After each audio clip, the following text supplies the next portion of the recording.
Good evening. Anyway, We are so thankful to the Lord tonight. turashimira Imana ko uyu mugoroba Once again, God has allowed us to have this evening fellowship.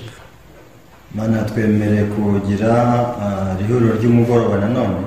I hope that you have been blessed through this time and enjoyed the Word of God. Ngira ko mwabonye umugisha mwinshi muri iki gihe mwumva ijambo ry'Imana. So allow me to pray and we continue. Kadusenge hanyuma dukomeze. Dear Heavenly Father, thank you. Data wo mu ijuru turagushimira. Every day you give us the Word. Igihe cyose duha ijambo ry'Imana. Because you know that your Word is powerful. Kubera ko uzi ko ijambo ryawe rifite imbaraga. Only your Word can create things. Kandi ijambo ryawe rishobora kurema. So please, even tonight, we pray that you may bestow grace upon us. Uyu mugoroba turasenga kugira ngo tugire ubuntu. As we listen to your word, allow us to receive your word as it is. Igihe twumva ijambo ryawe turyakire nk'uko riri. Let your word create righteousness and peace and rest in our hearts. Ijambo ryawe rireme gukiranuka amahoro n'ibyishimo mu mutima yacu. To those who are in despair, allow them to receive their hope through this word. Abaho mu bwihebe babashe kwakira ibyiringiro binyuze muri ijambo. To those who are suffering because of sin, allow them to receive the righteousness of God through the word. Ababazwa n'icyaha mu mitima yabo babashe kwakira gukiranuka kuvuye ku Mana. In any suffering or pain we may be, allow us to receive the word which can create the difference. Umubabaro wose uko waba uri utwemere twakira ijambo ryawe kugira ngo rizane impinduka. We thank you and we bless you in the name of Jesus. Turagushimye kandi turaguhimbaje mu izina rya Yesu. Amen. Tonight we read in the book of Luke. Reka dusome mu gitabo cya Luka. Please open the book of Luke chapter 8. We shall read from verse 40. Reka dusome igitabo cya Luka igice cya 8 duhera ku murongo wa 40. The Gospel of Jesus according to Luke chapter 8, starting from verse 40. Igitabo cya Luka igice cya 8 duhere ku murongo wa 40. So it was when Jesus returned that the multitude welcomed him, for they were all waiting for him. Yesu akigaruka abantu baramwakira kuko bose bari bamutegereje. And behold, there came a man named Jairus, and he was a ruler of the synagogue, and he fell down at Jesus' feet and begged him to come to his house. Nuko haza umuntu witwaga Yayiro umutware w'isinagogi araza yikubita imbere y'ibirenge bya Yesu aramwinginga ngo aziwe. For he had an only daughter, about 12 years of age, as she was dying, but as he went, the multitudes thronged him. Uko yari afite umukobwa w'ikinege wari umaze imyaka nka 12 avutse kandi yari agiye gupfa. Akigenda abantu benshi baramubyiga. Now a woman having a flow of blood for 12 years, who had spent all her livelihood on physicians and could not be healed by any. Haza umugore uri mu mugongo wari umaranye imyaka 12 kandi warahaye abavuzi ibintu bye byose nyamara ntihagira n'umwe ubasha kumuvura. Came from behind and touched the border of his garment, and immediately her flow of blood stopped. Nuko amuturuka inyuma akora ku nshunda z'umwenda we uwo mwanya amaraso arakama. And Jesus said, "Who touched me?" When all denied it, Peter and those with him said, "Master, the multitudes throng and press you, and you say, 'Who touched me?'" Yesu arababaza ati ninde unkozeho? Bose bamaze guhakana, Petero na bagenzi be baravuga bati, "Erega databuja, abantu barakugose barakubyiga nawe ukabaza uti ninde unkozeho?" But Jesus said, "Somebody touched me, for I perceived power going out from him." Yesu aramubwira ati hari umuntu unkozeho kuko menye ko imbaraga imvuyemo. Now when the woman saw that she was not hidden, she came trembling and falling down before him. She declared to him in the presence of all the people the reason she had touched him and how she was healed immediately. nuko uwo mugore abonye ko adahishwa azahenda umushyitsi amwikubita imbere amubwirira mu maso ya bose icyatumye mukoraho nuko akize muri ako kanya. And he said to her, "Daughter, be of good cheer. Your faith has made you well. Go in peace." Yesu aramubwira ati mwana wanjye kwizera kwawe kuragukije genda amahoro. While he was still speaking, someone came from the ruler of the synagogue's house, saying to him, "Your daughter is dead. Do not trouble the teacher." nuko akivuga haza umuntu uvuye mu nzu y'abamutware w'isinagogi ati umukobwa wawe yapfuye ukwirirwa urushya umwigisha. But when Jesus heard it, he answered him, saying, "Do not be afraid. Only believe and should be made well." ariko Yesu abyumvise aramusubiza ati witinya izere gusa arakira. When he came into the house, he permitted no one to go in except Peter, James, and John, and the father and mother of the girl. ageze mu rugo rw'inzu ntiyagira undi umuntu akundira kwinjiranamo nawe keretse Petero na Yohana na Yakobo na se w'umukobwa na nyina. Now all wept and mourned for her, but he said, "Do not weep. She is not dead but sleeping." asanga bose barira bamuborogera arababwira ati mwirira ntapfuye ahubwo arasinziriye. And they ridiculed him, knowing that she was dead. baramuseka cyane kuko bari bazi ko yapfuye. But he put them all outside, took her by the hand, and called, saying, "Little girl, arise." amufata ukuboko avuga cyane ati mukobwa byuka. Then her spirit returned, and she arose immediately, and he commanded that she be given something to eat. umwuka we uragaruka uwo mwanya arahaguruka Yesu abategeka ko bamufungurira. And her parents were astonished, but he charged them to tell no one what had happened.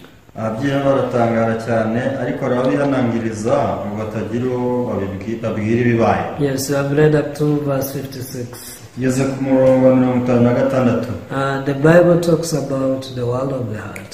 Bibiliya ivuga ibyerekeranye n'umutima. In other words, talks about invisible world. ikindi kandi ivuga ibintu bitagaragara n'amaso. Even in this world where we are living, there are things which can be seen with our eyes and things which we cannot see. muri isi tubaho hari ibintu tubonesha amaso ariko hari n'ibyo tutabona. Sometimes we see the power of electricity, but we cannot see electricity with our eyes. tujya tubona imbaraga z'amashanyarazi ariko ubwayo ntabwo twabonesha amaso. By the time we are using electricity, that's when you can know this is the power of electricity. mu gihe turimo tuyakoresha nibwo tubasha kumenya ngo izi ni imbaraga z'amashanyarazi. Some days back there was big disaster because of heavy rain. meshize habayeho ibiza bitewe n'imvura nyinshi. And there was also a great wind. kandi hari umuyaga ukomeye. But no one can see the wind with the eyes. ariko ntawarebesha amaso umuyaga. But all these things exist, and we believe that they exist. We admit it because we can see their works. ibintu byose nubwo bitagaragara twemezwa ko bibaho n'imirimo yabyo. People admit this without hesitation, but not many people believe in the power of the word of God. abantu ibyo ngibyo babasha kubyemera rwose badashidikanya, ariko abantu usanga bashidikanya ku mbaraga y'ijambo ry'Imana. Whenever we hear the words of the Bible, we can see that they are different from our understanding. igihe cyose twumvise amagambo ya Bibiliya abatandukanye n'imyumvire yacu. But though we cannot see what the words of God says, we need to believe in the word. ariko nubwo tutabona ibyo ijambo ry'Imana rivuga, dukeneye kwizera ijambo ry'Imana. For people to use electricity, especially electricians, they go to school and they learn, even they read books. kugira ngo abantu bakoreshe iby'amashanyarazi abantu bajya mu mashuri bakiga bagasoma n'ibitabo. That's how they are able to deal with electricity very well. icyo gihe nibwo bashobora gukora ibijyanye n'umuriro mu buryo bworoshye. Likewise, when you read the Bible, when you listen to the Word of God from those who believe in the Word, that's when we can see the power of God in our life. iyo dusoma bibiliya twigira ijambo ry'Imana ku baryizeye, icyo gihe tubona imirimo y'Imana mu buzima bwacu. God created all things from nothing. kubera ko Imana yaremye ibintu byose bivanye mu busa. When you read the book of Hebrews chapter 11 verse 3, iyo dusomye igitabo cy'Abaheburayo igice cya 11 umurongo wa 3, please open Hebrews chapter 11 verse 3. reka dusome igitabo cy'Abaheburayo igice cya 11 umurongo wa 3. Here the Bible says, by faith we understand that the worlds were framed by the word of God, so that the things which are seen were not made of things which are visible. kubwo kwizera tubasha kumva ko isi yaremwe n'ijambo ry'Imana kandi ibigaragara byavuye mu bitagaragara.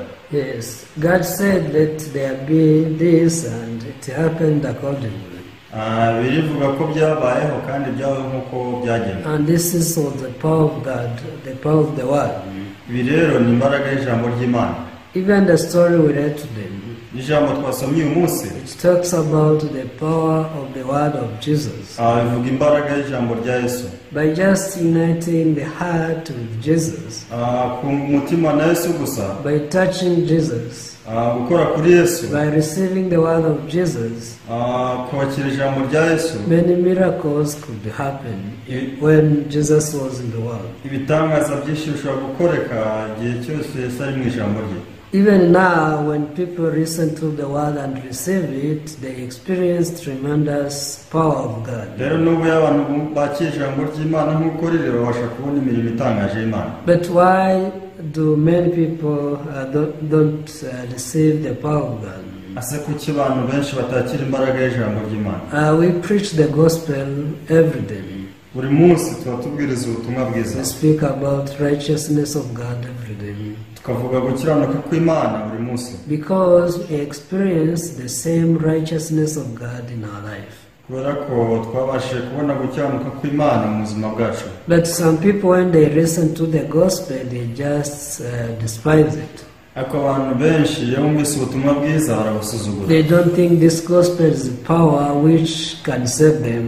ntabwo bemera ko ubutumwa bwiza ari imbaraga y'Imana ishobora kubakiza. And they prefer to keep just believing their thoughts. usanga bahitamo gukomeza kwizera ibitekerezo byabo. Why do people believe that they are sinners? ese kuki abantu bizera ko ari abanyabyaha? It's not that it is written in the Bible that they are sinners until they die. si uko byanditswe muri Bibiliya ko ari abanyabyaha kugeza igihe bazapfira. But they are accustomed to believe in what they see. ahubwo ni abantu baba bamenyereye kwizera ibyo bareba. And after seeing, that's when they want to believe. nyuma y'uko bamaze kubireba nibwo bizera. They say, how can I say that I am perfect righteous, yet I still sin? avuga ati ese ni gute nakwemera ko ndi umukiranutsi utunganye kandi nkiri umunyabyaha? They see themselves committing sins. iyo birebye bakora ibyaha, And by looking at them, they cannot testify what the Bible says.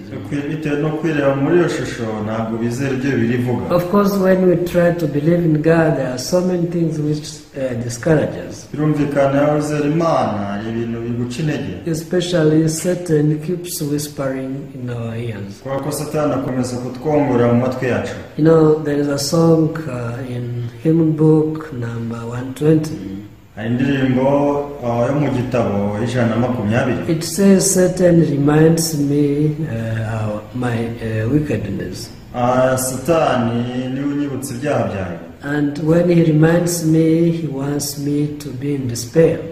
kandi abinyibutsa kugira ngo anyihebeshe. But the singer, the composer said, for me I look in heaven. ariko umwanditsi w'indirimbo yaravuze ngo njya ntumbira mu ijuru. And I see the Savior who saved me. nkareba y'umukiza wanshunguye. And there I get this faith that I shall not perish. rero nkabasha kwizera ko ntazarimbuka. So people sing such songs. abantu baririmba iyo ndirimbo but they don't believe like this composer. ariko ntabwo bizera umutima w'uwayihimbye. They just keep saying that you are sinners, bakomeza kuhamya ko ari abanyabyaha, not because of their sins, atari ukubera ibyaha bakora, but because of unbelief. ahubwo kubera kutizera. So today we read Luke chapter 8. Rero dusomye Luka igice cya 8. In Luke chapter 8 you can see two big stories. Mu gice cya 8 turabona inkuru z'uburyo bubiri, Especially there's this story of Jairus' daughter. nk'inkuru y'umukobwa Yairo, But there's also another story of the woman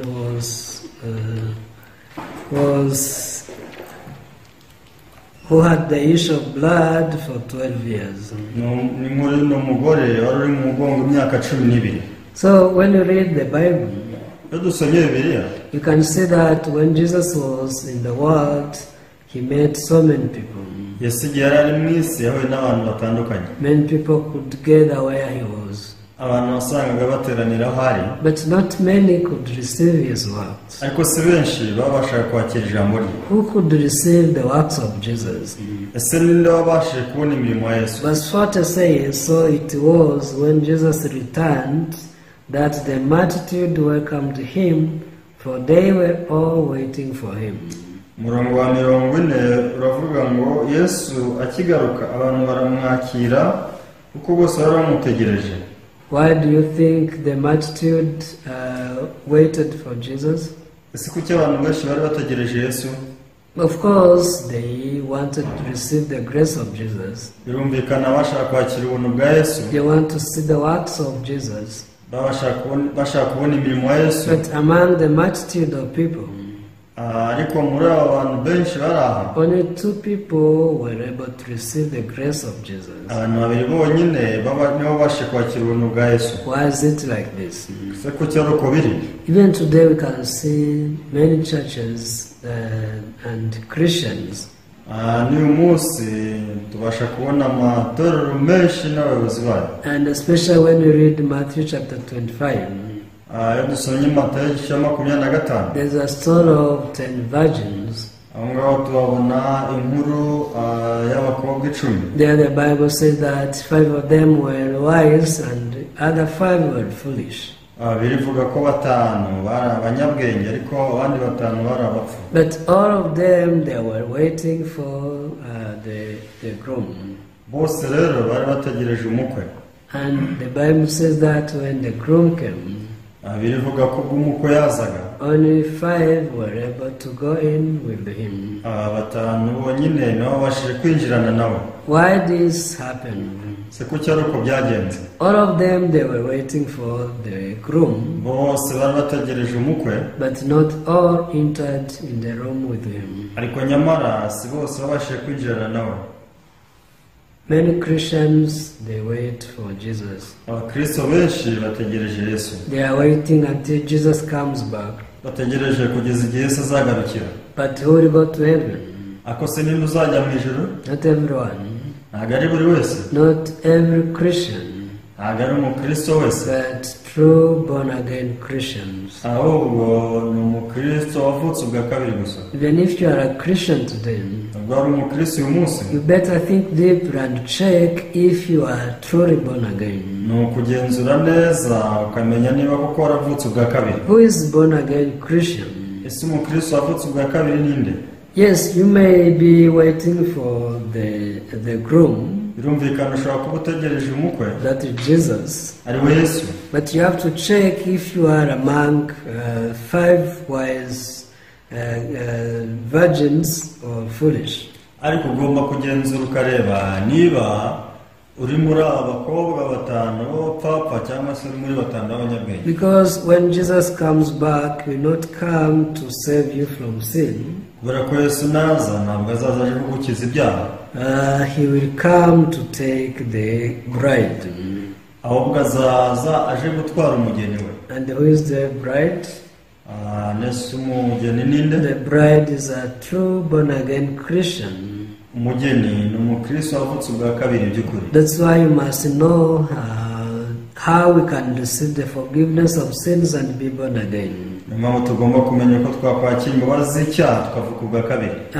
When you read the book of Hebrews chapter 9, iyo dusomye igitabo cy'Abaheburayo igice cya 9, allow me to read Hebrews chapter 9 verse 26. nimero nsome Abaheburayo igice cya 9 umurongo wa 6. Hebrews chapter 9 verse 26. Abaheburayo igice cya 9 umurongo wa 26.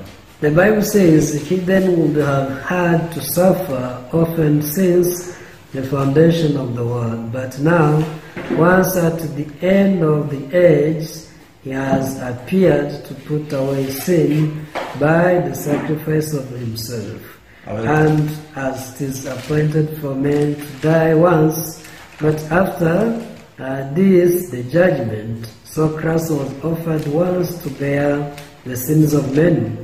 To those who eagerly wait for him, he will appear a second time, apart from sin, but salvation, for salvation. Abaheburayo igice cya 9 umurongo wa 26 baravuga ngo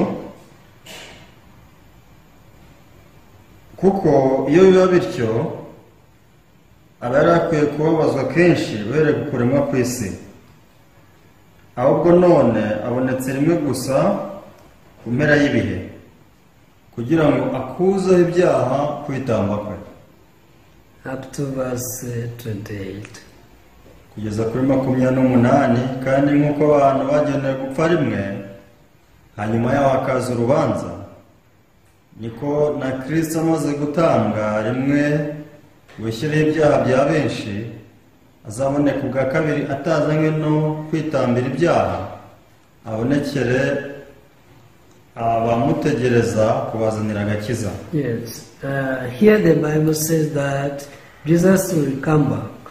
Biravuga ngo Yesu azagaruka. But he will not come back to give sacrifice for sins again. Ariko ntabwo azaza aje kwitamba. Because once he came for this purpose. Kubera ko rimwe yaje aje kwitamba. I like to tell people ndakubwira abantu that there are three kinds of salvation. Hari dukiza tw'uburyo bubiri. I'm sorry to say this, but some people, they try to find a salvation which is impossible. mbabare kubivuga ariko abantu bajya bagerageje gushaka agakiza kadashoboka. They try to find a salvation of their body. bagerageza gushakisha agakiza k'imibiri yabo. They are still with the flesh. baracyari mu mubiri. But they want this flesh to be saved while they are still in the world. Ariko bakaba bashaka ko imibiri yabo nayo ikizwa mu gihe bakiri mu isi. And when you tell them salvation according to the Bible, bibabwiye iby'agakiza ushingiye kuri Bibiliya, that is the remission of sins, arizo mbabazi z'ibyaha, they just despise it. barabisuzugura. But when you read Luke chapter 1 verse 77, ariko iyo urebye Luka igice cya mbere umurongo wa 77, the angel prophesied this to John the Baptist's father. umumarayika yahanuriye Yosefu, John the Baptist's father, umumarayika yahanuriye se wa Yohana, and I told him that John the Baptist would make people know what is salvation. amubwira ko umwuka wera uzatuma abantu bamenya iby'agakiza. Yeah, the mission of John the Baptist was to let people know what is salvation. Rero intego ya Yohana umubatiza kwari ugutuma abantu bamenya iby'agakiza. First of all, he had to prepare the way of the Lord. icyambere agomba gutegura inzira y'umwami. How? Gute? Yes, people could think that they were created by God and it was true. abantu batekereza ko baremwe n'Imana kandi nibyo. But they didn't know that they became corrupt. Ariko ntabwo bajya bazirikana ko bangiritse. And since Satan invaded their hearts, bitewe n'uko Satani yibasiye imitima yabo, from that time they had nothing to do with God but Satan. icyo gihe rero ntacyo gukora n'Imana bari bafite usibye Satani. So John the Baptist had this mission. rero hano umubatiza yari afite uyu murimo. First of all, to tell people that they are brood of vipers, they are sinners to perish. Kubabwira ko ari abana b'inshira, ari abanyabyaha bo kurimbuka. Why did he preach such gospel? Ese kuki yabwirije ubutumwa bwiza? Actually, he wanted people to stand in the position whereby they can meet Jesus. Yashaka kubahagarara mu mwanya waho bahura na Yesu. As you saw, not many people received Jesus as his. Nuko mubibona ntabwo ari abantu benshi bakiriye Yesu nk'uko biri. Yes, people they wait for Jesus, Birumvikana baramutegereje, and it is the multitude of people. kandi bari abantu benshi. But who received him as he is? Ako sininde wamwakire nk'uko ari koko. Because Jesus comes in our life as Savior. Bako Yesu aza mu mibereho yacu nk'umukiza. Jesus comes in our life as physician. Yesu aza mu buzima bwacu nk'umuvuzi. But if you are not sick, ariko utarwaye, if you are not a person to perish, utari umuntu wo kurimbuka, Jesus cannot help you at all. Yesu ntabwo ashobora kugufasha habe na gato. You can never receive Jesus. Ntabwo wamwakira. Maybe you receive Jesus in your thought. Yenda wamwakira mu gitekerezo byawe. Because many people they believe in the thought which tells them that they believe in God. Kubera ko abantu benshi bagira ibitekerezo babwira ngo bizera Imana, But they don't believe in God according to the Bible. ariko ugasanga ntibayizera nk'uko biri muri Bibiliya. If they would have believed in God according to the Bible,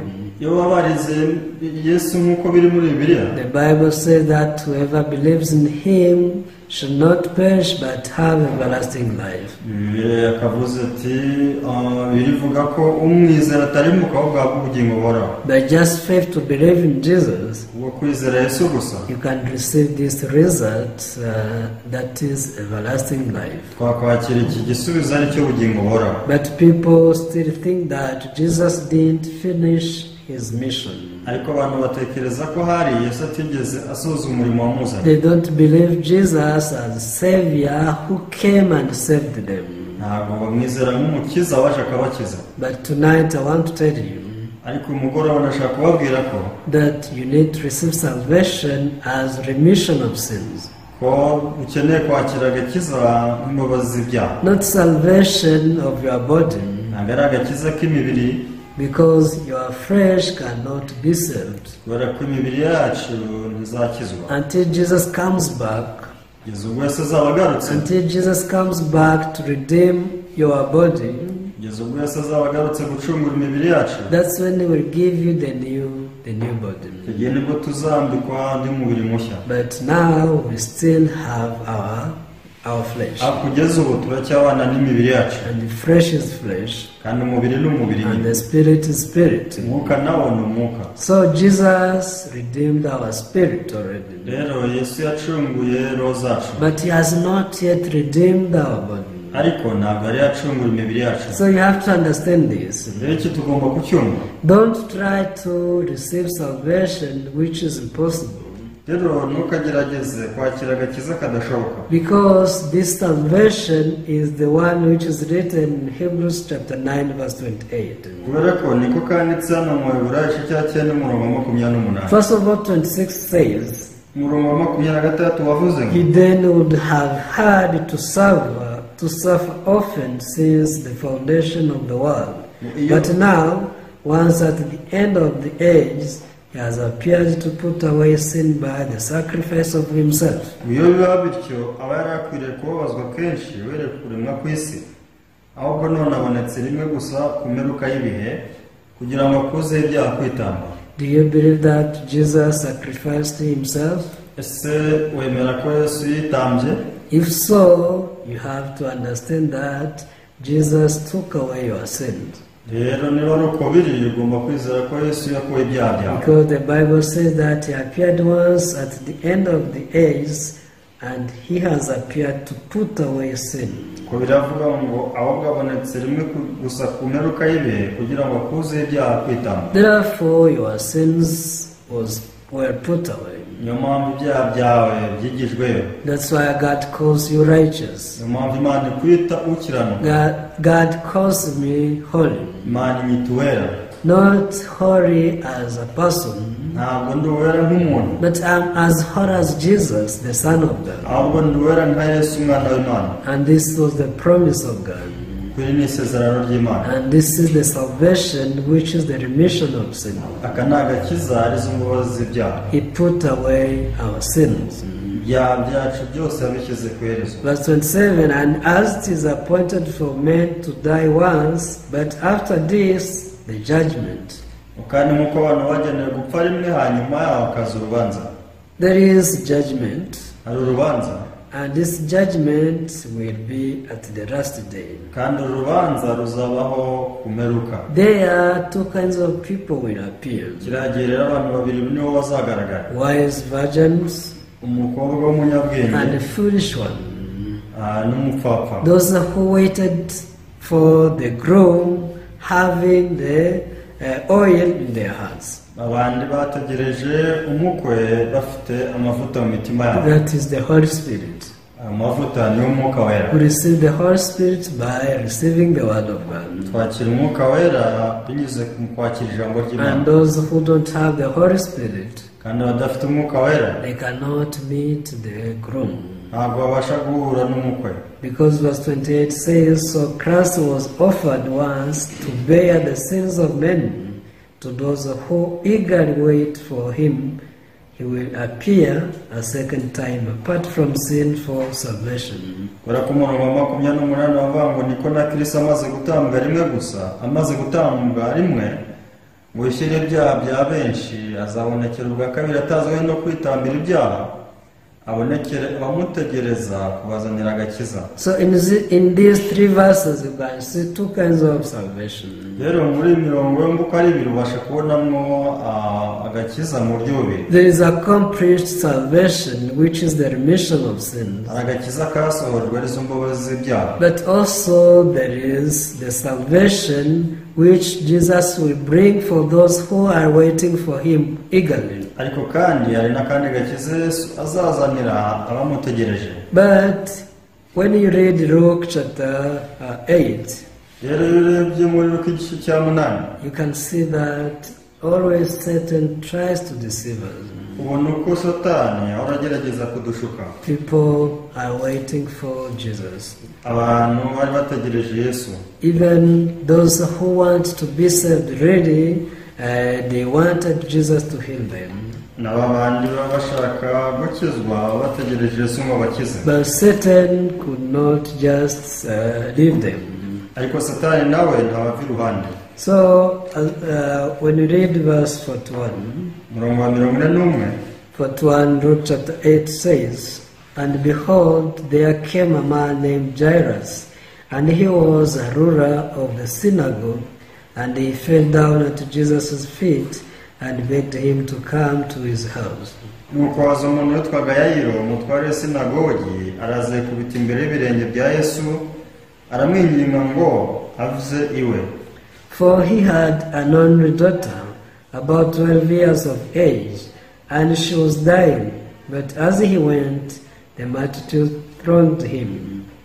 Kuko yari afite umukobwa w'ikinege wari umaze imyaka 12 avutse kandi yari agiye gupfa. Verse 49, while he was still speaking, someone came from the ruler of the synagogue's house, saying to him, your daughter is dead, do not trouble the teacher. Umurongo wa 49 ngo kuko akivuga nuko akivuga haza umuntu uvuye mu nzu y'aba mutware w'isinagogi ati umukobwa wawe yapfuye we kwirirwa urushyi mwigisha. Yes, here we can see how Jairus was led. Hano tubona uko Yayiro yayobowe. Actually, he had a problem which is serious. Yari afite ikibazo gikomeye. And he came to Jesus. Asanga Yesu. He wanted Jesus to come to his house to save her daughter. Ashaka ko Yesu aziwe akamukiriza umukobwa. But the problem, Jesus at the time, he was in the flesh. Ariko icyo gihe Yesu yari agifite umubiri. He could not be at the same time to Jairus' house also with the multitude. Ntabwo yashoboraga kujya mu nzu ya Yayiro kandi ngo akomeze abane n'abantu bari bateraniye imbere ye. That's why Jesus said that he will send the Holy Spirit to us. Niyo mpamvu Yesu ubwo yasubiragayo mu ijuru yavuze ngo azatwohereza umwuka wera. Because now the Holy Spirit can work at once in the whole world. Kubera ko umwuka wera ashobora gukora rimwe mu isi yose. And he works through the church. Kandi agakorera mu itorero. But then when you read this story, rero dusomye inkuru. Yes, from verse 41 to 49, many things happened. Umurongo wa 40 kugeza kuri 49 hari ibintu byakoretse. But amazing thing, Jairus listened to another voice. Ariko ikibazo Yairo yaje kumva irindi jwi. As he was waiting for the Lord to go with him, mu gihe yari ategereje umwami ngo ajyane nawe, there was this voice in his ears. yaje kumva ijwi mu matwi ye. Your daughter is dead, do not trouble the teacher. Ngo umukobwa amaze gupfa ukwiriye gurushya umwigisha. Yeah, the daughter was still alive. Umukobwa akiri muzima. That's when Jairus met Jesus. Icyo gihe Yairo yahuye na Yesu. But as he was waiting for Jesus to go with him, ariko mu gihe agitegereje Yesu ngo ajyane nawe, the voice told him, ijwi ryaramubwiye ngo do not bother the teacher. abirushye umwigisha. Only your daughter is dead. Kuko umukobwa wamaze gupfa. You don't need to bother the teacher. Bose irushye umwigisha. This is how Satan always whispers to our hearts. Nguko niko igihe cyose Satani yongorera imitima yacu. Which problem can't Jesus solve? Se ni ikihe kibazo Yesu atakemura? Do you think Jesus can heal sick people but he cannot resurrect dead? Ese utekereza ko Yesu yakiza abarwayi ariko ntabazure? It's not true. Ntabwo ari byo. Verse 15, the Bible says, but when Jesus heard it, he answered him saying, do not be afraid, only believe and shall be made well. Umurongo wa 50 avuga ngo ariko Yesu abyumvise aramusubiza ati witinya, izere gusa arakira. Yes, there was the voice of the servant of Jairus. Rero hari ijwi ryaturutse ku bagaragu ba Yairo. But also Jesus was there to save him from also such voices. Ariko kandi Yesu yari aho kugira ngo amuguhore n'ayo majwi. So as we live our spiritual life, mu gihe tubuzima bw'umwuka, as we want to believe in God, mu gihe dushaka kwizera Imana, we have to know that always Satan whispers to us. Tugomba kumenya ko igihe cyose Satani abatwongorera. Satan is trying to discourage you. Satani agerageza kuduca intege. Satan is telling you, no way you cannot be righteous. Satani akubwira ati nta buryo waba umukiranutsi. This problem is difficult, you cannot solve it. Iki kibazo kirakomeye ntiwagikemura. Maybe Jesus can heal the sick. Tuwende Yesu yakiza abarwayi. But if this daughter is dead, it is impossible. Ariko umukobwa niba yapfuye rwose ntibishoboka. At that point also you need salvation. Icyo gihe nabwo uba ukeneye agakiza. You need to be saved from such voice, from such thought. Kuba uba ukeneye gukizwa amajwi nk'ayo, ibitekerezo nk'ibyo. Therefore we need to be interested in the word of God. Niyo mpamvu tuba dukeneye kuba mu ijambo ry'Imana. Only the word of God can save us. Kuko ijambo ry'Imana ryonyine ryadukiza. Only the word of God can create peace in our life. Iryo ryonyine ryarema amahoro mu mitima yacu. The word of God can create righteousness of God in our life. Ryarema gukiranuka kw'Imana mu buzima bwacu. The word of Jesus can make us resurrect. Ijambo rya Yesu ryatuzura. That's why when you keep reading, you can see that not only the servant of Jairus, even many people who were at the house of Jairus, they were thinking that this daughter cannot come to life.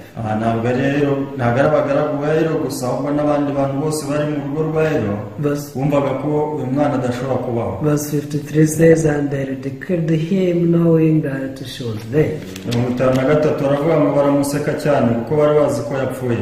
But he put them all outside, took her by the hand, and called, saying, little girl, arise.